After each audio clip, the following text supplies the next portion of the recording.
had today is the biggest cutting edge event we've ever had.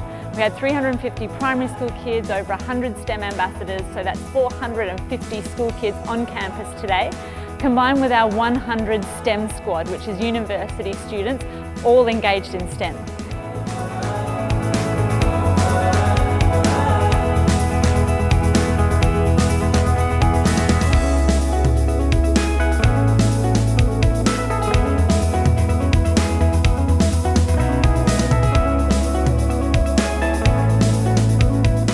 Those sessions are actually run by high school students, so it's kids teaching kids. It's a really powerful way of delivering a topic, and they're all hands-on activities.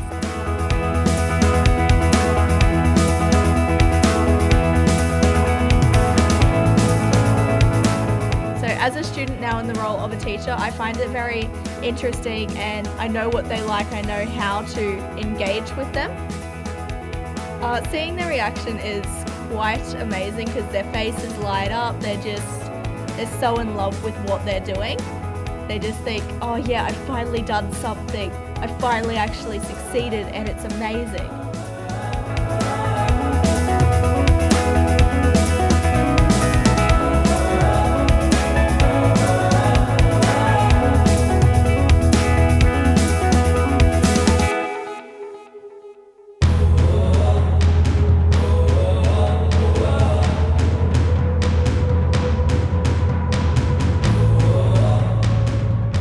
The reason we hold days like today is so that kids can get excited about STEM, that they think about it as maybe a future career.